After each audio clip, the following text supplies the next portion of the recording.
ನಮಸ್ಕಾರ.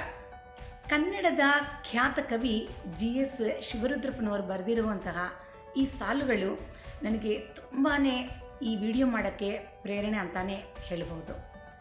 ಅವರು ಒಂದು ಭಾವಗೀತೆಯಲ್ಲಿ ಬರೀತಾರೆ, ಹತ್ತಿರವಿದ್ದು ದೂರ ನಿಲ್ಲುವೆವು ನಮ್ಮಿ ಹಮ್ಮಿನ ಕೋಟೆಯಲ್ಲಿ, ಹೊಂದಿಕೆ ಎಂಬುದು ಎಷ್ಟು ಕಷ್ಟವೋ ನಾಲ್ಕು ದಿನದ ಈ ಬದುಕಿನಲ್ಲಿ, ನಾಲ್ಕು ದಿನದ ಈ ಬದುಕಿನಲ್ಲಿ.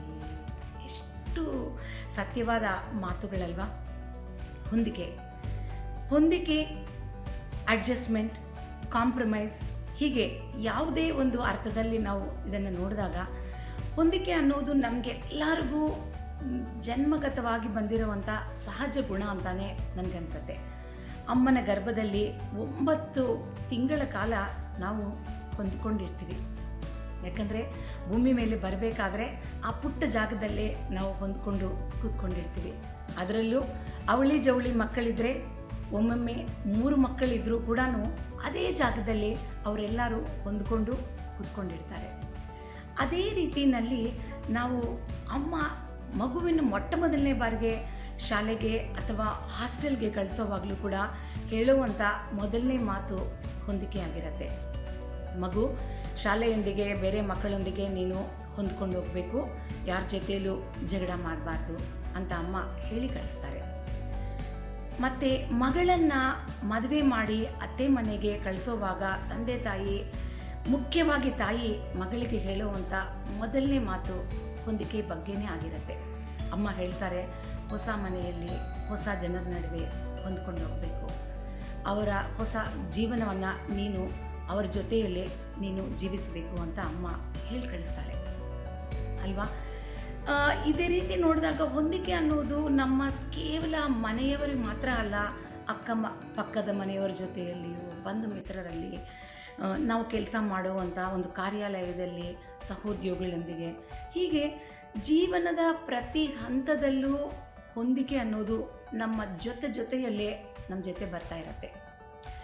ಹಾಗಿರುವಾಗ ನಾವು ಯಾವಾಗಲಾದರೂ ಬಸ್ಸಿನಲ್ಲಿ ಅಥವಾ ರೈಲಿನಲ್ಲಿ ಪ್ರಯಾಣ ಮಾಡುವಾಗ ನಾವು ನೋಡಿದಾಗ 3 ಜನ ಕೂತ್ಕೊಳ್ಳುವಂಥ ಒಂದು ಜಾಗದಲ್ಲಿ ಅಕಸ್ಮಾತಾಗಿ ಕೆಲವರು ಬಂದಾಗ 4 ಅಥವಾ 5 ಜನ ಕೂತ್ಕೊಳ್ಬೇಕಾಗಿ ಬಂದಾಗಲೂ ಕೂಡ ನಾವು ಖಂಡಿತವಾಗಲೂ ಒಂದು ಸ್ವಲ್ಪ ಸರಿಗಿ ಅವರಿಗೆ ಕೂತ್ಕೊಳ್ಳೋಕ್ಕೆ ನಾವು ಜಾಗ ಕೊಡ್ತೀವಿ.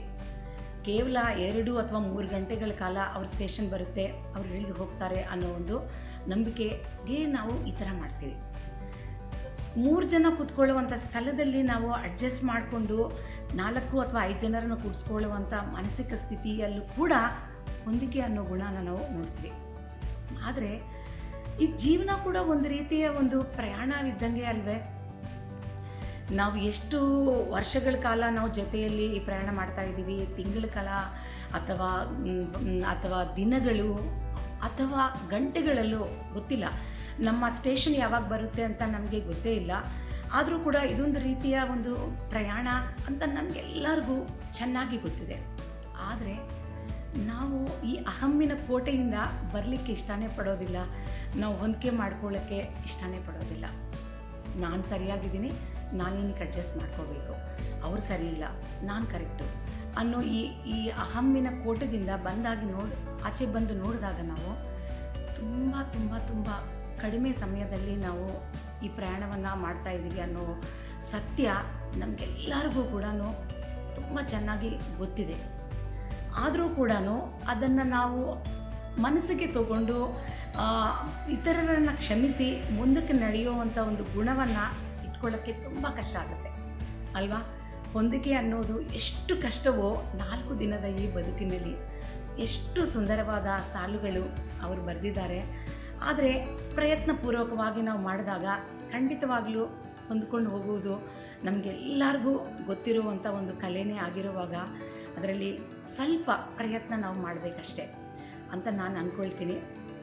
ಈ ವಿಷಯ ನಿಮಗೆಲ್ಲರಿಗೂ ಕೂಡ ಖಂಡಿತವಾಗಲೂ ಒಂದು ಹಾರ್ಟ್ ಟಚಿಂಗ್ ಆಗಿರುತ್ತೆ ಅಂತ ನಾನು ಅಂದ್ಕೊಳ್ತೀನಿ.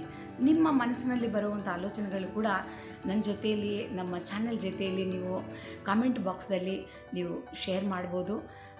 ಮತ್ತು ಬರೋ ವಾರ ಇನ್ನೊಂದು ಹೊಸ ವಿಚಾರದೊಂದಿಗೆ ನಿಮ್ಮೊಂದಿಗೆ ಖಂಡಿತವಾಗ್ಲೂ ಬರ್ತೀನಿ. ನಮ್ಮ ಮನಸ್ಸಿನಲ್ಲಿರುವಂಥ ವಿಚಾರಗಳನ್ನು ಒಬ್ಬರು ಇನ್ನೊಬ್ಬರ ಜೊತೆಯಲ್ಲಿ ನಾವು ಶೇರ್ ಮಾಡಿಕೊಂಡಾಗ್ಲೇ ಒಳ್ಳೆಯ ವಿಚಾರಗಳನ್ನು ನಾವು ಬೆಳೆಸ್ಲಿಕ್ಕಾಗುತ್ತೆ ಅನ್ನೋ ನಂಬಿಕೆ ನನಗಿದೆ. ಇಂತಿ ನಿಮ್ಮ ಡಾಕ್ಟರ್ ಉಮಾ ಶರ್ಮಾ.